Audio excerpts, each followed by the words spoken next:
श्रीगुरुभ्यो नमः। श्रीमहागणाधिपतये नमः। गुरुब्रह्मा गुरुविष्णु गुरुदेवो महेश्वरः। गुरुसाक्षात् परब्रह्म तस्मै श्रीगुरवे नमः। हरितसगोत्रोत्पन्नं हरिभक्तिपरायणं शङ्करगुरुवरेन्द्रचरणं शरणं प्रपद्ये। श्रीमहद्भ्यो गुरुभ्यो नमः।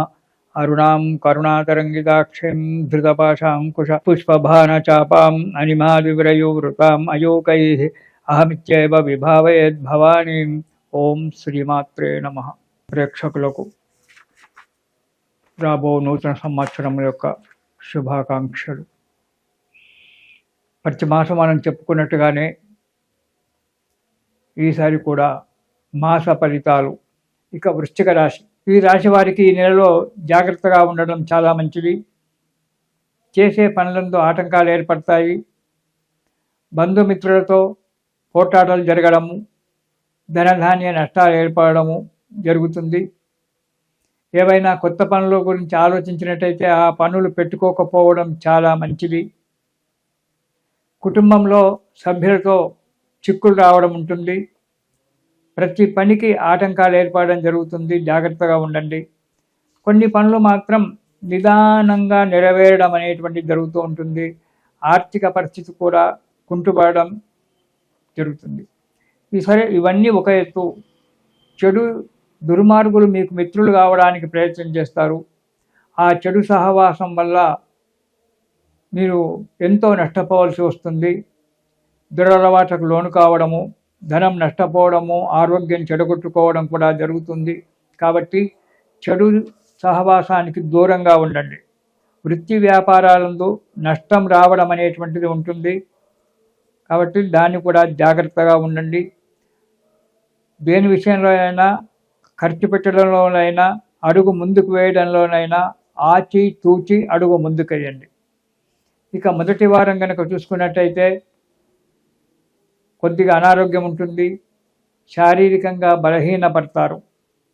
ఎప్పుడూ విచారంతో ఉండడం జరుగుతూ ఉంటుంది. అలసత్వము, నీరసంగా ఉండడము, ప్రతిదానికి ఇంకొక తర్వాత చేతానులే అని చెప్పి విసుగుతూ ఉండడం అనేటువంటిది జరుగుతూ ఉండి చెడు సహవాసాలు చేయడం జరుగుతుంది. ఆ చెడు సాహసాల వల్ల ఆరోగ్య నష్టము, ధన నష్టము చేసుకోవడం జరుగుతుంది. కాబట్టి ఆ చెడు సాహసాలు చేయకుండా ఉండడం చాలా మంచిది. ప్రతి పనికి ఆటంకాలు ఏర్పడుతూ ఉంటాయి. ఆటంకాలు తొలగించుకోవడానికి మీ పెద్దలు కానీ మిత్రులు కానీ సలహా తీసుకొని అడుగు ముందుకు వేయడం మంచిది మొదటి వారం. రెండవ వారము అగ్ని వలన లేదా చోరుల వలన, వాహనాల వల్ల కానీ భయంగా ఉంటుంది. కాబట్టి జాగ్రత్తగా ఉండడం మంచిది. ప్రయాణం చేసేటప్పుడు జాగ్రత్తగా ఉండడం మంచిది. ప్రయాణ విషయంలో జాగ్రత్తగా ఉండడం మంచిది. మనస్సంతా కూడా అల్లకల్లోలంగా ఉంటుంది. ఎప్పుడు ఏది చెయ్యాలన్నా కూడా అడుగు ముందుకు పడిపోవడము, దానివల్ల కోపం పెరిగిపోవడము, ఎదుటి వ్యక్తులతో కఠినంగా మాట్లాడడము జరుగుతుంది. కాబట్టి జాగ్రత్తగా ఉండండి. మనం కఠినంగా మాట్లాడినప్పుడు ఎదుటి వ్యక్తుల వల్ల విరోధాభావం ఏర్పడి మనకు మంచివారు దూరం కావడానికి ఆస్కారం ఏర్పడుతుంది. కాబట్టి జాగ్రత్తగా ఉండండి. ఇక మూడవ వారం అనారోగ్యంగా ఉంటుంది. చంచల బుద్ధి, స్థిరమైన బుద్ధి ఉండదు. ఎప్పుడు ఒకటి చేద్దామని చెప్పి ఇంకోటి చేసుకోవడము, ఒకటి ఆలోచనతో ఇంకో ఆలోచన చేసి ఇంకో కార్యక్రమం చేయడము, దానివల్ల ఇబ్బందికరంగా ఉంటుంది. భార్యాబిడ్డలతో కానీ ఇతర స్త్రీలతో కానీ కలహాలు ఏర్పడము జరుగుతుంది. మీకు నోటికొచ్చినంతగా మాట్లాడతారు.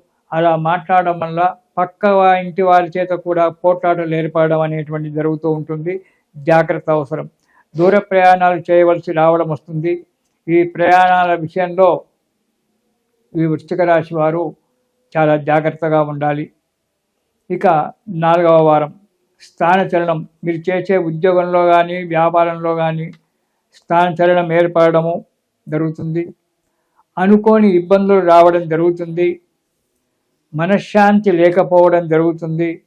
కాబట్టి ఆరోగ్యంగా ఉండాలి అంటే మనశ్శాంతిగా ఉండాలి. మనోధైర్యంతో కార్యక్రమాలు చేయాలి. ఎప్పుడూ తొందరపాటు తనము పనికిరాదు. మనశ్శాంతిగా ఓపికగా శ్రద్ధగా పనులు చేసినప్పుడే మనకు మంచిగా ఉంటుంది. ఆర్థిక పరిస్థితి కూడా కొంత మందగిస్తుంది, కానీ అంత పెద్దగా మిమ్మల్ని బాధ పెట్టడం జరగకూడదు. కాబట్టి జాగ్రత్తగా ఈ నెలలో ప్రతి అడుగు కూడా జాగ్రత్తగా, ఎదుటి వారితో మాట్లాడేటప్పుడు కూడా చాలా జాగ్రత్తగా మాట్లాడాలి, అడుగు ముందుకెళ్ళాలి. ఈ రాశివారు, వృశ్చిక రాశివారు ఈ నెలలో దుర్గా స్తోత్రము పారాయణం చేయడం చాలా మంచిది. దుర్గా స్తోత్రం వల్ల మీకు కష్టాలు తొలగిపోయి సుఖంగా, ఆనందంగా, సంతోషంగా ఉంటారు.